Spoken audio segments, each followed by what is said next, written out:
Assalamualaikum warahmatullahi wabarakatuh. Alhamdulillahillazi ja'alal qalama wal kitaba lil qiraah wal qiraah lil ma'rifah wal ma'rifah lil ibadah wal ibadah lillahi ta'ala. Segala puji bagi Allah Subhanahu wa Ta'ala, Tuhan semesta alam yang telah menganugerahkan ilmu kepada hamba-hambanya dan yang telah mengangkat derajat orang-orang yang berilmu. Salawat serta salam senantiasa kita curahkan kepada Nabi Muhammad SAW, sang pembawa cahaya kebenaran, beserta para keluarga, sahabat, dan para pengikutnya hingga akhir zaman. Hadirin yang dirahmati oleh Allah Subhanahu wa Ta'ala, alhamdulillah kita masih dipertemukan dengan bulan Ramadan tahun ini. Semoga Allah memberikan kita kekuatan untuk menjalankan ibadah dengan maksimal dan mendapatkan pahala yang berlipat ganda. Perkenalkan, nama saya Kenisha Shirin Alefa dari kelas 8 Aisyah. Pada kesempatan kali ini, saya ingin mengajak kita semua untuk mengenal dan meneladani salah satu ulama besar dalam sejarah Islam.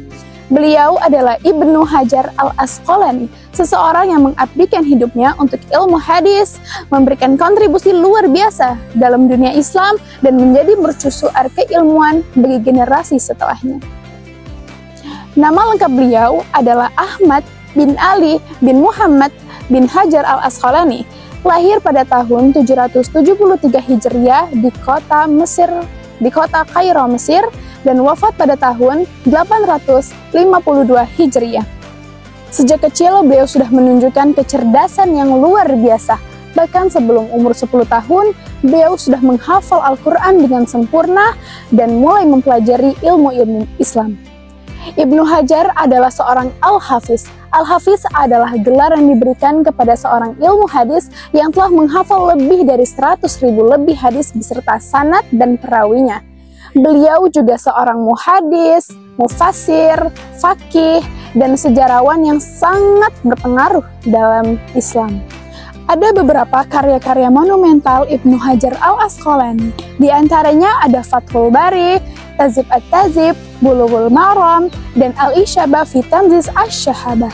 Keberkahan ilmu beliau terlihat dari karya-karyanya yang masih dipelajari hingga hari ini, lebih dari 600 tahun sesudah beliau wafat. Berkat kesungguhannya, beliau menjadi Qadi Al-Qudat atau Hakim Agung di Mesir, dan juga mendapatkan gelar Amir Al-Mu'minin fi Al-Hadis, yang artinya pemimpin orang-orang beriman dalam ilmu hadis.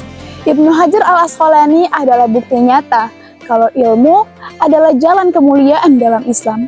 Ada hadis Nabi yang menegaskan tentang keutamaan ilmu, yang berbunyi, "Wa man salaka tariqan yatalmisu fihi ilmah, man salallahu lahu bihi tariqan ilal jannah." Barang siapa yang menempuh jalan untuk mencari ilmu, maka Allah akan mudahkan jalannya menuju surga. Hadis riwayat Muslim nomor 2699. Ibnu Hajar al-Asqalani adalah ulama yang mengamalkan hadis tersebut. Berkat kesungguhannya, beliau bisa mendapatkan kedudukan yang tinggi di dunia dan semoga juga di akhirat. Dari kisah Ibnu Hajar al-Asqalani, ada beberapa pelajaran yang bisa kita ambil. Yang pertama, kesabaran dan ketekunan dalam menuntut ilmu. Walaupun sudah ditinggal oleh orang tuanya sejak kecil, beliau tetap bersemangat dan tidak putus asa dalam menuntut ilmu sehingga bisa menjadi ulama besar. Yang kedua, kecintaannya terhadap hadis. Beliau mendedikasikan hidupnya untuk mempelajari dan menjelaskan tentang hadis, sehingga kita bisa lebih mudah untuk memahami ajaran Islam. Yang ketiga, menggunakan ilmunya untuk umat. Beliau bukan hanya berilmu, tetapi beliau juga mengajarkan ilmunya terhadap murid-muridnya dan menulis kitab-kitab yang bermanfaat hingga hari ini. Hadirin yang dirahmati oleh Allah Subhanahu wa Ta'ala, dari kisah Ibnu Hajar kita belajar bahwa ilmu adalah warisan yang tidak akan pernah habis. Sebagaimana sabda Rasulullah SAW, jika seorang manusia meninggal dunia, maka akan terputus semua amalannya kecuali 3 perkara. Yang pertama, sedekah jariyah. Yang kedua, ilmu yang bermanfaat. Dan yang ketiga, anak soleh yang mendoakannya. Hadis riwayat Muslim nomor 1631. Mari kita meneladani Ibnu Hajar al-Asqalani, bukan hanya dalam kepandaian, tetapi juga dalam kesabaran, ketekunan, dan dedikasinya terhadap ilmu. Jika kita ingin sukses di dunia dan di akhirat, maka jadikanlah ilmu sebagai bekal utama dalam hidup. Seperti yang dikatakan oleh Ibnu Hajar al-Asqalani, jika seseorang berilmu, ia tidak akan pernah merasa cukup dengan ilmunya, karena semakin ia belajar, semakin ia tahu bahwa masih banyak yang belum ia ketahui. Sekian yang bisa saya sampaikan, semoga apa yang saya sampaikan bisa membawa manfaat bagi kita semua. Wabillahi taufiq wal hidayah, wassalamualaikum warahmatullahi wabarakatuh.